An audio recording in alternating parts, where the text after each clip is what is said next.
Yes, great stuff. Now, before we bring Angela on, I want to give you an example of how dedicated and unique antiwar.com is as they embark on their soft fundraiser. This is something that Dave DeCamp explains on his videos very well, and in an article yesterday wrote, U.S. signs deal to expand its military presence in Somalia's Bosaso on the Gulf of Aden. That has to do with trying to put pressure on overthrowing the government of Yemen. Okay. They're some of the few people who are covering this. There's some of the few people who have covered all sorts of subjects. And I want to bring in a person right now who is talking to us by phone. And part of the reason that we get to talk to her by phone is because she and the team at Antiwar are so busy. She's Angela Keaton, and she's with us right now by the phone. Angela, welcome to the show. How are you?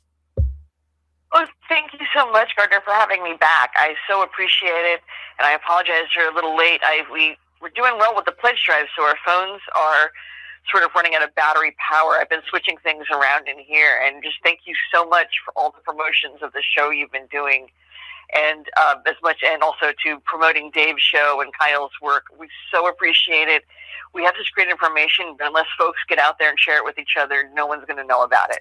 Oh, it's so important. And it's interesting, Angela, you probably heard me through the speakerphone there as I was describing the coverage that you've been providing about Somaliland, and obviously the leveraging of Somaliland, many, many months ago, a year ago. And we could see the signals of what they were trying to do with Somaliland there and trying to utilize that as a launch pad to try to attack Yemen.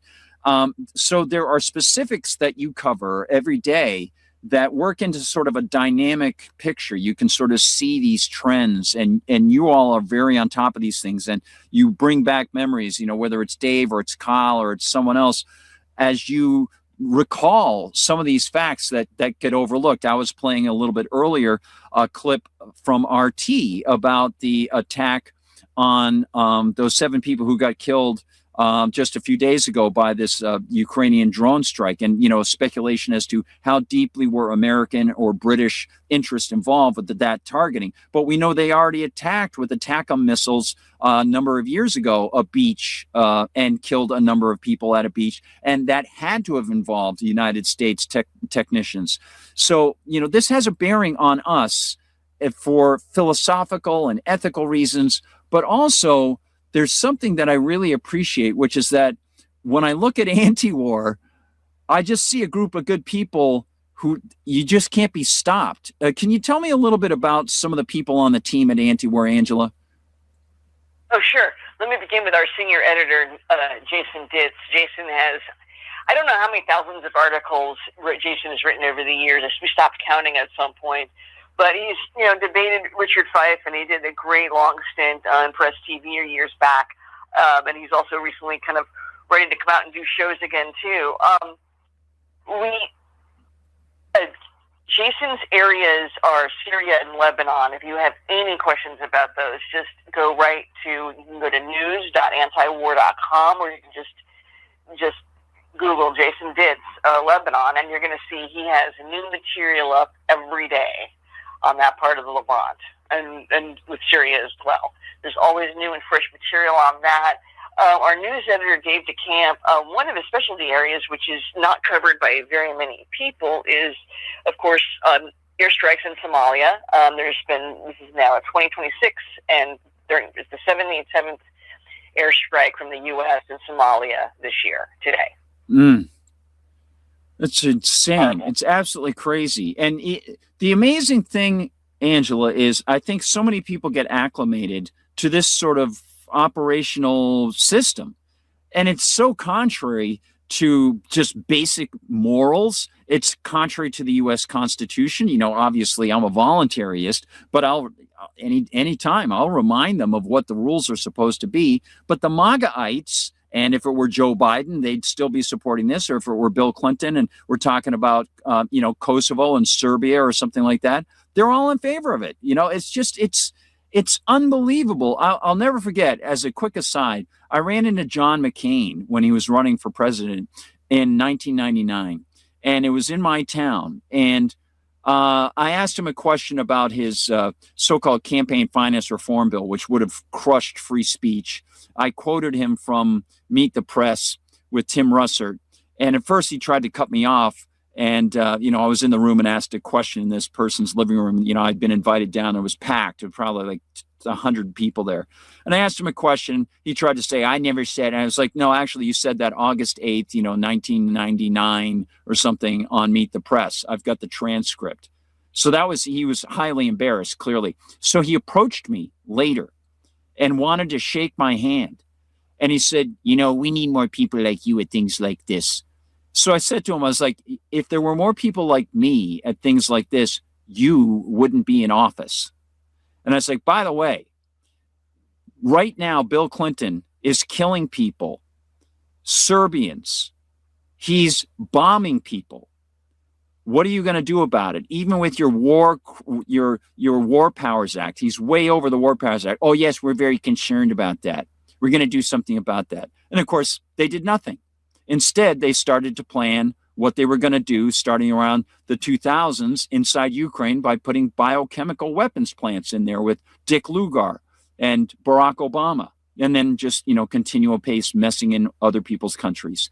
And one of the things that I think is so important, Angela, is by going to Antiwar, people can see just the vast net of United States influence that is bringing about absolute destruction all around the world. And you don't just focus on United States effort, United States influence either. You'll look at other countries and what they're doing as well and try to bring that up, which I think is really laudable.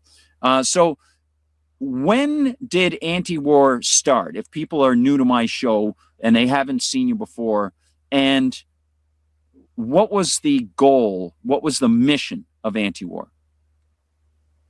Well, actually, it goes all the way back. Our founder, Eric Garris, bought the URL in December of 1995. So we're well into our 31st year. But the history of it is that Eric, Justin Raimondo, Alexia Gilmore, and Colin Hunter were all they were libertarian activists and all part of the Radical Caucus. And Eric and Justin were very, very involved with the late, great Murray Rothbard. And Antiwar.com is really taking the Rothbardian view of how U.S. foreign policy is central to everything else in both the U.S. and the world. And we've been holding to that for years. As you say, we're open to everybody. We may be libertarian owned and operated. We are meant to be read by everybody: pacifists, leftists, Greens, independents, the old right, communists. We don't care. Yeah. We really don't. We're here to bring peace churches, bringing in people from the old civil rights movement, which still, had its basis in so much about that is about Vietnam and about militarism. So there's so many people that need to be brought together and should be reading Antiwar.com. And we have people who exclusively cover things. I mean, there are things that Dave DeCamp writes on Somalia. He gets them directly from the sources. He's the only one who seems to be regularly covering it. And over the years, we've had some really, really greats. And of course, we're always going to miss Justin Armando, because that was just a very unusual person in an unusual time. Yeah. And we're very, very lucky to be able to go on this long. And we used to be 7 days a week. We scaled back to 5, but I think we're being called to expand coverage on the weekends again. So I might be hitting folks up for money a little more often. I try to be as graceful about it as possible. I realize all times are tight. Yeah. And I also realize it's somewhat difficult to ask for money between when I'm posting things about babies in Gaza. The reality of the awfulness of the genocide continues, whether or not we feel it. I was speaking to another activist earlier today. It just says we're very lucky to not feel anything what it's like to really be going through what we are putting other people in other countries through. Not you and me. Yeah. I mean that in the Randian senses. Yeah. The people who own. Yeah, Angela, I'm constantly impressed by the dynamism and energy that all of your team shows, and I hope people will go to Antiwar and click on the site and contribute. If I can get 4 or 5, 6 people to contribute tonight, and then spread that link to other people to say, I think this is valuable, just to put in a few dollars, spread that, give you a message, and say, I appreciate what you do. And if you look at the way you've been able to get your message out there, the video site over at YouTube, Antiwar News with Dave DeCamp, every night around 9:30, 10 o'clock, Monday through Friday, essentially Sunday night through Thursday night, Dave is putting out those videos, covering the stories, reading some of the key headlines and going in depth into those stories. And then what I appreciate also is that Dave will pause and reflect on something and say, remember, we talked about such and such last week, or just earlier today, so-and-so, I heard so-and-so say this. He weaves in extra context.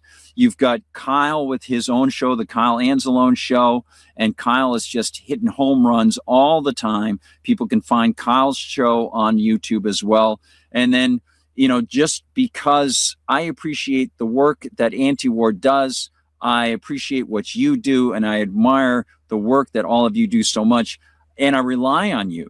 So I'm out there mentioning you all the time. So I hope that if the people who are watching me rely on you so much can think about that and give it pause. I'll just say this little bit before we go, Angela.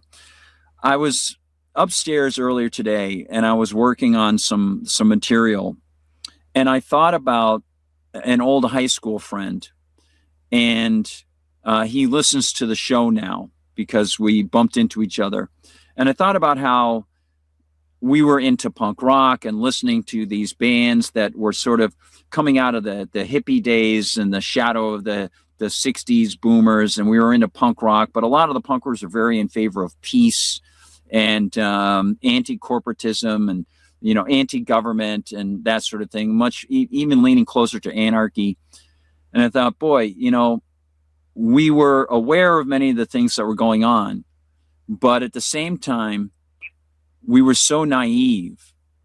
We weren't growing up in World War II.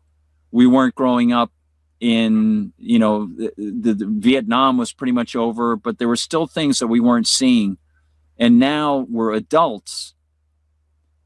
And all these people all around the world are being affected by this cancerous U.S. government or British government or, other organizations like NATO or the EU that just have no respect for human lives. And it really struck me, it really affected me emotionally, to the point where I just paused and said, wow, there are a lot of evil people out there, and I just don't understand how they function.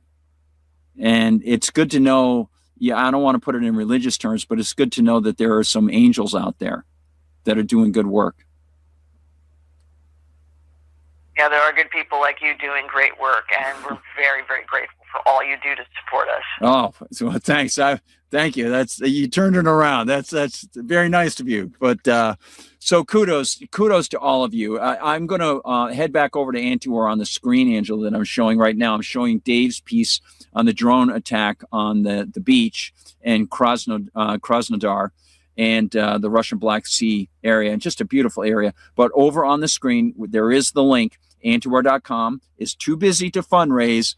Wars wait for no one. Please donate today. Your tax-deductible donations help us provide you the best U.S. foreign policy reporting available. And Angela, that says it beautifully. I'll be back in touch with you, but just by making your voice heard, people will know the person that you are. I'm showing the picture of you from the Ladies of Liberty site with your name in the pink background. And hopefully they will consider the good people like you who are out there. Maybe they'll never meet you in person, but they can meet you virtually right now and give you a high five by donating at Antiwar. Oh, thank you so much, and let's talk soon. All right, Angela. I'll text you after the show. I've got to head over to our second studio and take care of my brother's cats. So I'll do it when I pull into that other town. Okay. Good. Bless you. Thank you. Oh, Good night. Thank you, Angela. Thank you so much. Take care. Angela Keaton, everybody. Antiwar.com. Let's get people over there and donate. Let them know that we sent you, and that would be fantastic. We're going to do a little bit of our mind meld going out. And we'll look at some of your comments as well for the great Angela Keaton. Wonderful person.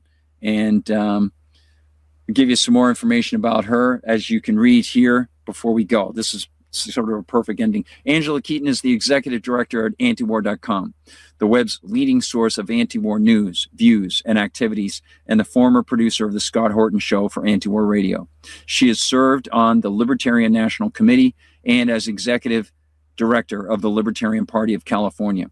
From 1999 to 2005, Angela hosted the Liberated Space, the Libertarian talk show and news show on the controversial KOOP 91.7 FM, Austin, Texas. She holds a JD and MA from the University of Florida. She is the immediate past chair of the Outright Libertarians and former chair of Lola's board of directors. Great stuff. And I am looking very X-rayed. So we'll take our little mind meld break, look at your comments, and feel free, everybody, if you get the opportunity, to head on over, say hello to the good people at Antiwar, and let them know that we sent you, please. That would be great. Live long and prosper.